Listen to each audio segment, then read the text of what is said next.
أعوذ بالله من الشيطان الرجيم. بسم الله الرحمن الرحيم. الحمد لله الذي أنزل على عبده الكتاب ولم يجعل له عوجا قيما لينذر بأسا شديدا من لدنه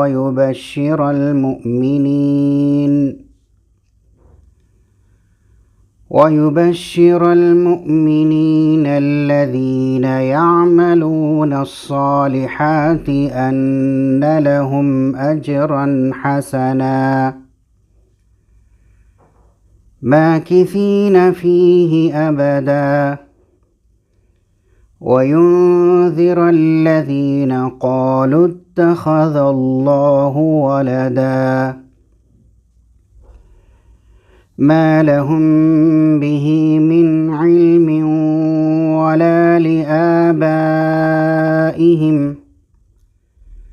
كبرت كلمة تخرج من أفواههم إن يقولون إلا كذبا فلعلك باخع نفسك على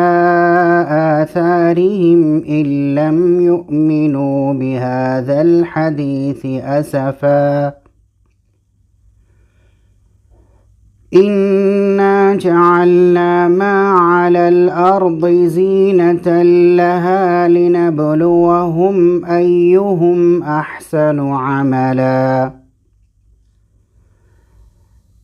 وإنا لجاعلون ما عليها صعيدا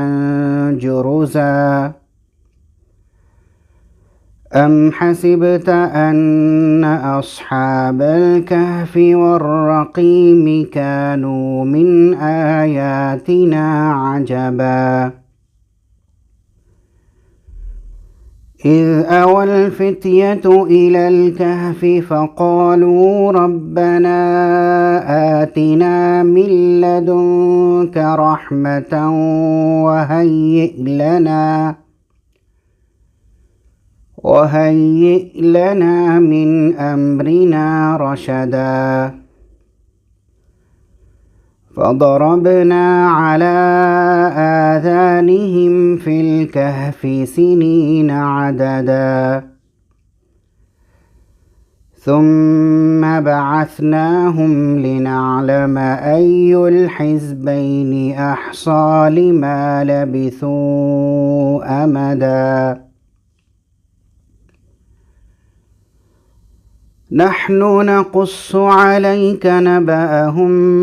بالحق إنهم فتية آمنوا بربهم وزدناهم هدى وربطنا على قلوبهم إذ قاموا فقالوا ربنا رب السماوات والأرض لن ندعو من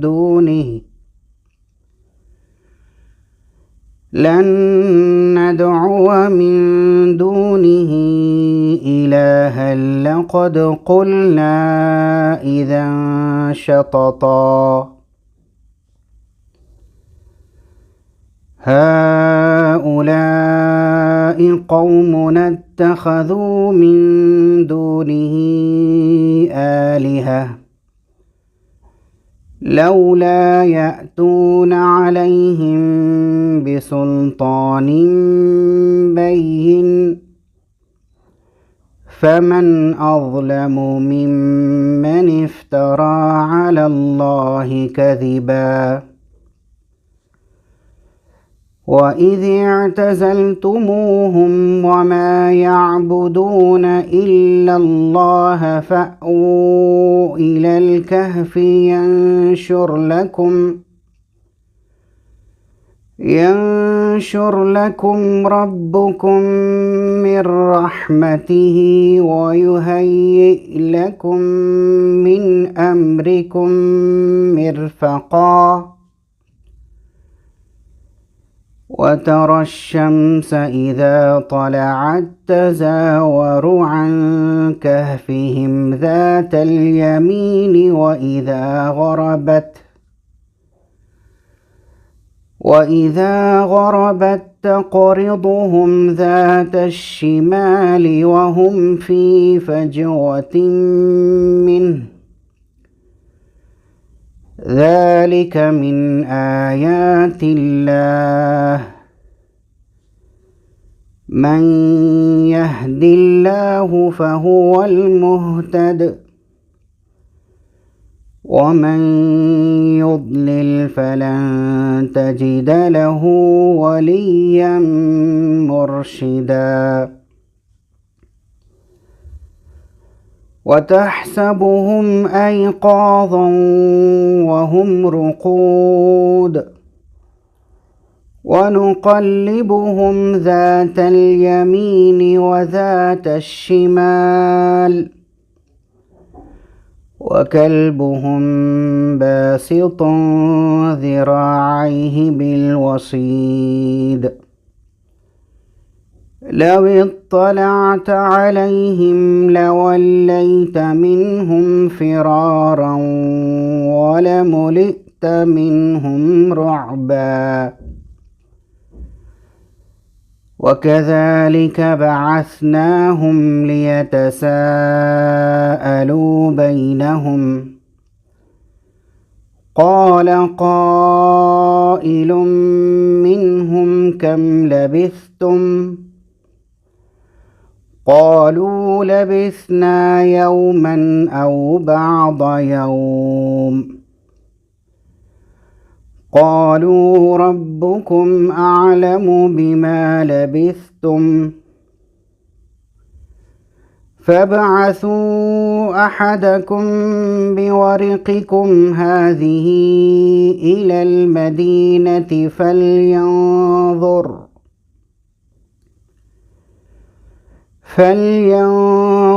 أيها أزكى طعاما فليأتكم برزق منه وليتلطف ولا يشعرن بكم أحدا إنهم إن يظهروا عليكم يرجموكم أو يعيدوكم في ملتهم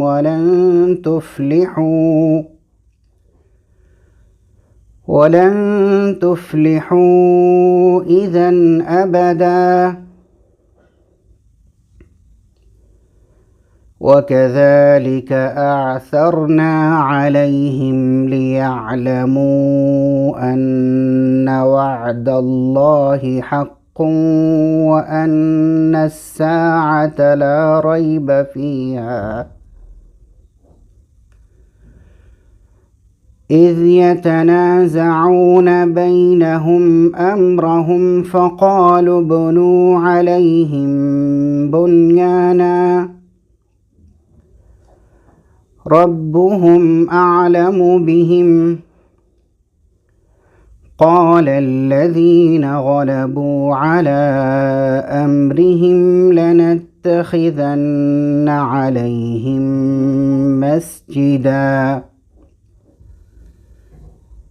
سيقولون ثلاثة رابعهم كلبهم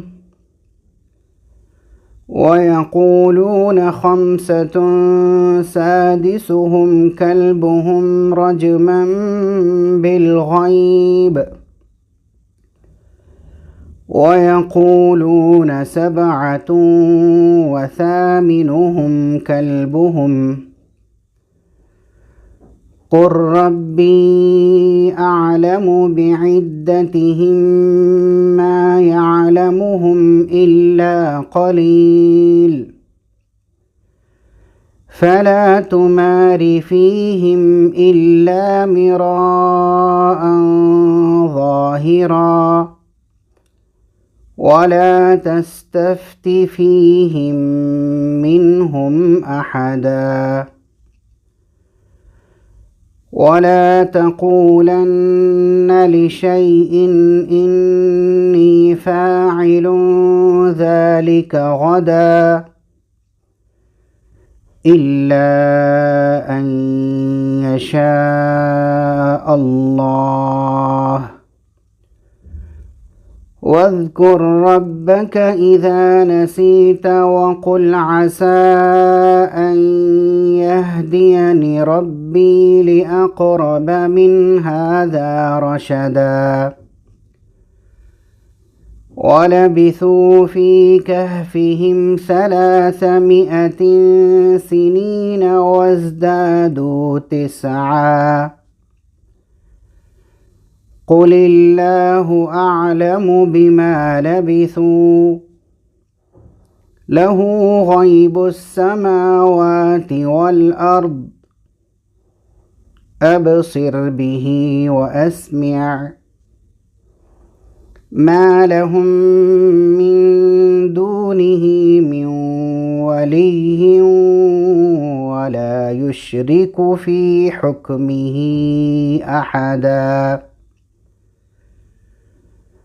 واتل ما أوحي إليك من كتاب ربك لا مبدل لكلماته ولن تجد من دونه ملتحدا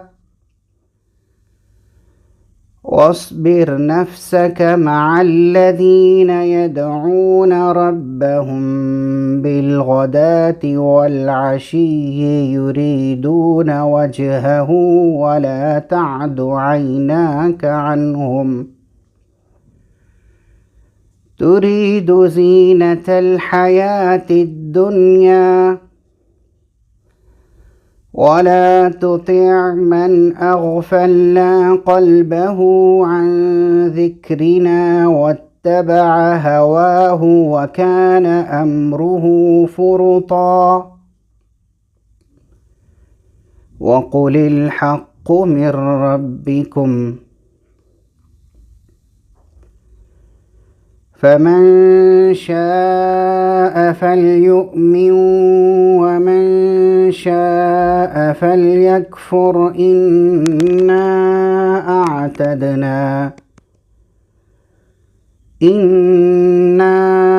أعتدنا للظالمين نارا أحاط بهم سرادقها وإن يستغيثوا يغاثوا بماء كالمهل يشوي الوجوه بئس الشراب وساءت مرتفقا إن الذين آمنوا وعملوا الصالحات إنا لا نضيع أجر من أحسن عملا أولئك لهم جنات عدن تجري من تحتهم الأنهار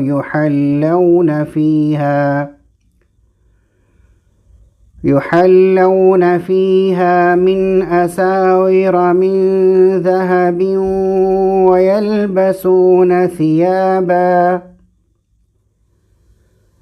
ويلبسون ثيابا خضرا من سندس واستبرق متكئين فيها على الأرائك نعم الثواب وحسنت مرتفقا واضرب لهم مثل الرجلين جعلنا لأحدهما جنتين من أعناب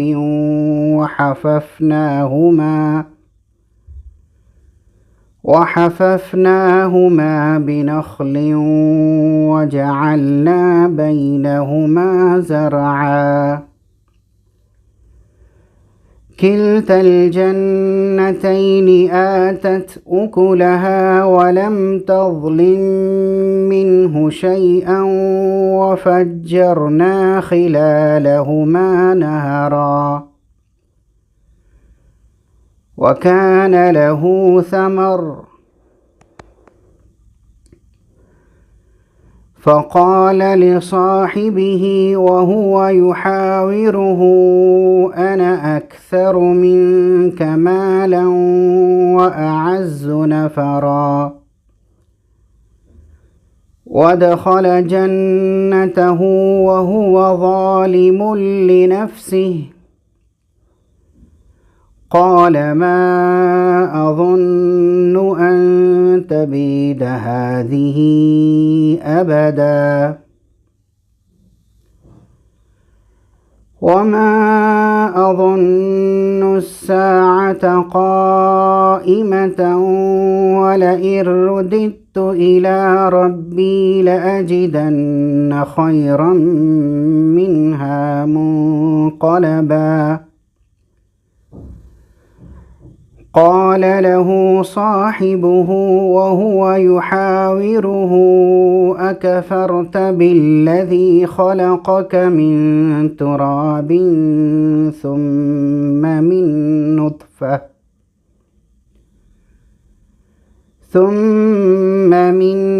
نطفة ثم سواك رجلا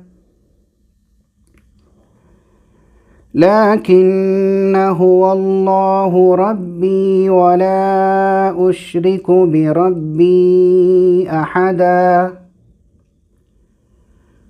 ولولا إذ دخلت جنتك قلت ما شاء الله لا قوة إلا بالله إن ترني أنا أقل منك مالا وولدا فعسى ربي أن يؤتيني خيرا من جنتك ويرسل عليها حسبانا من السماء فتصبح صعيدا زلقا أو يصبح ماؤها غورا فلن تستطيع له طلبا وأحيط بثمره فأصبح يقلب كفيه على ما أنفق فيها وهي خاوية على عروشها ويقول يا ليتني لم أشرك بربي أحدا ولم تكن له فئة ينصرونه من دون الله وما كان منتصرا هنالك الولاية لله الحق هو خير ثوابا وخير عقبا واضرب لهم مثل الحياة الدنيا كماء إن أنزلناه من السماء فاختلط به نبات الأرض فأصبح هشيما تذروه الرياح وكان الله على كل شيء مقتدرا. المال والبنون زينة الحياة الدنيا، والباقيات الصالحات خير عند ربك ثوابا وخير أملا. ويوم نسير الجبال وترى الأرض بارزة وحشرناهم فلم نغادر منهم أحدا، وعرضوا على ربك صفا لقد جئتمونا كما خلقناكم أول مرة بل زعمتم أن لن نجعل لكم موعدا. ووضع الكتاب فترى المجرمين مشفقين مما فيه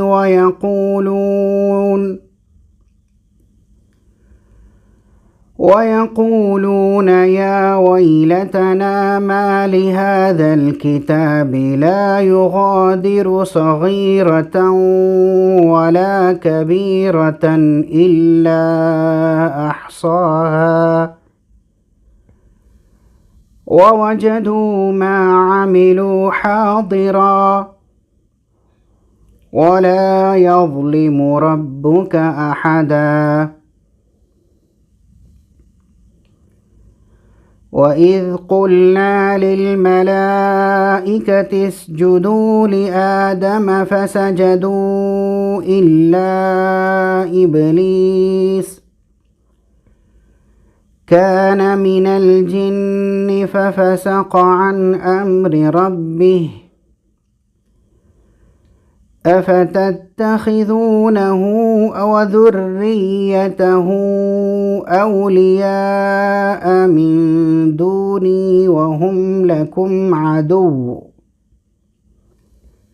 بئس للظالمين بدلا. ما أشهدتهم خلق السماوات والأرض ولا خلق أنفسهم وما كنت متخذ المضلين عضدا. ويوم يقول نادوا شركائي الذين زعمتم فدعوهم فلم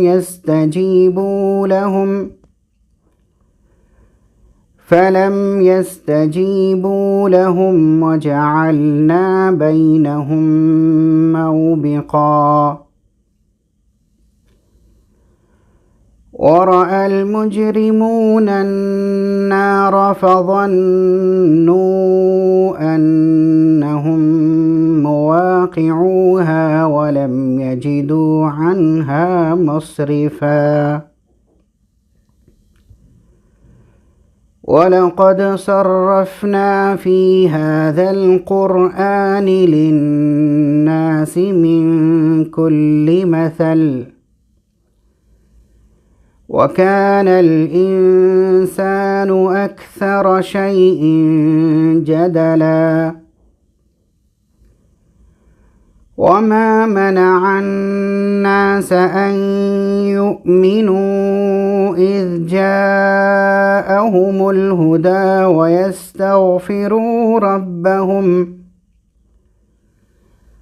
ويستغفروا ربهم إلا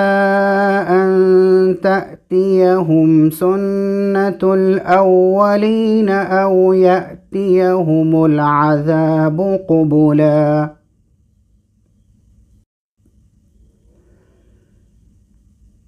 وما نرسل المرسلين إلا مبشرين ومنذرين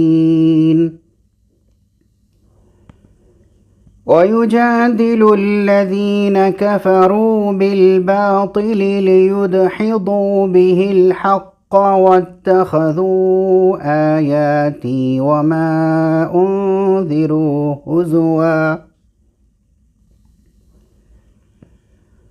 ومن أظلم ممن ذكر بآيات ربه فأعرض عنها ونسي ما قدمت يداه إنا جعلنا على قلوبهم أكنة أن يفقهوه وفي آذانهم وقرا وإن تدعهم إلى الهدى فلن يهتدوا إذا أبدا وربك الغفور ذو الرحمة لو يؤاخذهم بما كسبوا لعجل لهم العذاب بل لهم موعد لن يجدوا من دونه موئلا وتلك القرى أهلكناهم لما ظلموا وجعلنا لمهلكهم موعدا وإذ قال موسى لفتاه لا أبرح حتى أبلغ مجمع البحرين أو أمضي حقبا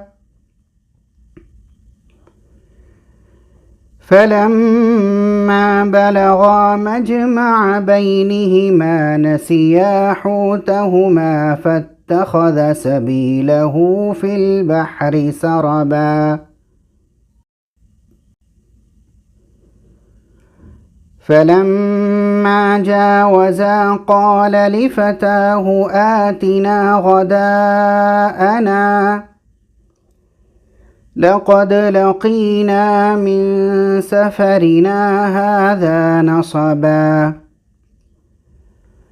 قال أرأيت إذ أوينا إلى الصخرة فإني نسيت الحوت وما أنسانيه إلا الشيطان أن أذكره واتخذ سبيله في البحر عجبا قال ذلك ما كنا نبغي فارتدا على آثارهما قصصا فوجدا عبدا من عبادنا آتيناه رحمة من عندنا وعلمناه من لدنا علما قال له موسى هل أتبعك على أن تعلمني مما علمت رشدا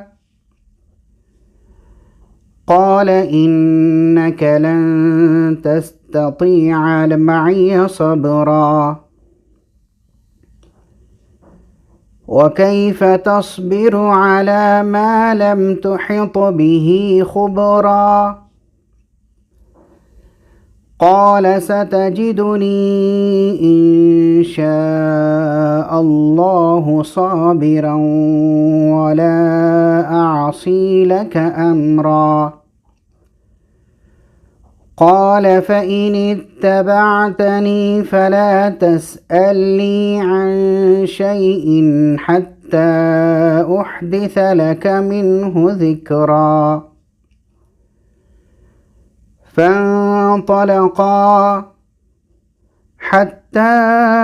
إذا ركبا في السفينة خرقها قال أخرقتها لتغرق أهلها لقد جئت شيئا إمرا قال ألم أقل إنك لن تستطيع معي صبرا قال لا تؤاخذني بما نسيت ولا ترهقني من أمري عسرا فانطلقا حتى إذا لقيا غلاما فقتله قال أقتلت نفسا زكية بغير نفس لقد جئت شيئا نكرا قال ألم أقل لك إنك لن تستطيع معي صبرا قال إن سألتك عن شيء بعدها فلا تصاحبني قد بلغت من لدني عذرا فانطلقا حتى إذا أتيا أهل قرية استطعما أهلها فأبوا أن يضيفوهما فوجدا فيها جدارا يريد أن ينقض فأقامه قال لو شئت لاتخذت عليه أجرا قال هذا فراق بيني وبينك سأنبئك بتأويل ما لم تستطع عليه صبرا أما السفينة فكانت لمساكين يعملون في البحر فأردت أن أعيبها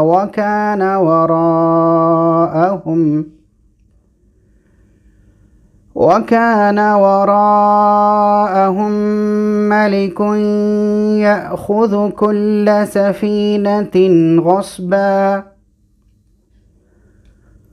وأما الغلام فكان أبواه مؤمنين فخشينا أن يرهقهما طغيانا وكفرا فأردنا أن يبدلهما ربهما خيرا منه زكاة وأقرب رحما وأما الجدار فكان لغلامين يتيمين في المدينة وكان تحته كنز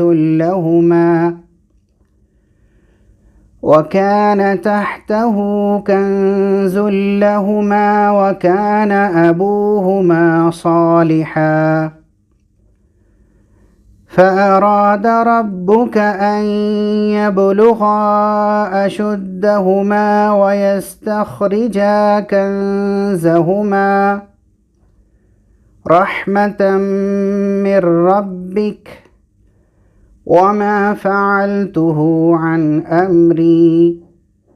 ذلك تأويل ما لم تسطع عليه صبرا ويسألونك عن ذي القرنين قل سأتلو عليكم منه ذكرا إنا مكنا له في الأرض وآتيناه من كل شيء سببا فأتبع سببا حتى إذا بلغ مغرب الشمس وجدها تغرب في عين حمئة ووجد عندها قوما قلنا يا ذا القرنين إما أن تعذب وإما أن تتخذ فيهم حسنا قال أما من ظلم فسوف نعذبه ثم يرد إلى ربه فيعذبه عذابا نكرا وأما من آمن وعمل صالحا فله جزاء الحسنى وسنقول له من أمرنا يسرا ثم أتبع سببا حتى إذا بلغ مطلع الشمس وجدها تطلع على قوم لم نجعل لهم من دونها سترا كذلك وقد أحطنا بما لديه خبرا ثم أتبع سببا حتى إذا بلغ بين السدين وجد من دونهما قوما لا يكادون يفقهون قولا قالوا يا ذا القرنين إن يأجوج ومأجوج مفسدون في الأرض فهل نجعل لك خرجا على أن تجعل بيننا وبينهم سدا قال ما مكني فيه ربي خير فأعينوني بقوة أجعل بينكم وبينهم ردما آتوني زبر الحديد حتى إذا ساوى بين الصدفين قال انفخوا حتى إذا جعله نارا قال آتوني أفرغ عليه قطرا فما استطاعوا أن يظهروه وما استطاعوا له نقبا قال هذا رحمة من ربي فإذا جاء وعد ربي جعله دكا وكان وعد ربي حقا وتركنا بعضهم يومئذ يموج في بعض ونفخ في الصور فجمعناهم جمعا وعرضنا جهنم يومئذ للكافرين عرضا الذين كانت أعينهم في غطاء عن ذكري وكانوا لا يستطيعون سمعا أفحسب الذين كفروا أن يتخذوا عبادي من دوني أولياء إنا أعتدنا جهنم للكافرين نزلا قل هل ننبئكم بالأخسرين أعمالا الذين ضل سعيهم في الحياة الدنيا وهم يحسبون أنهم يحسنون صنعا أولئك الذين كفروا بآيات ربهم ولقائه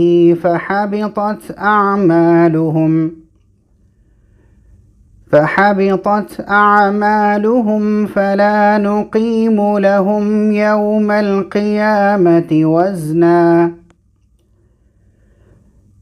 ذلك جزاؤهم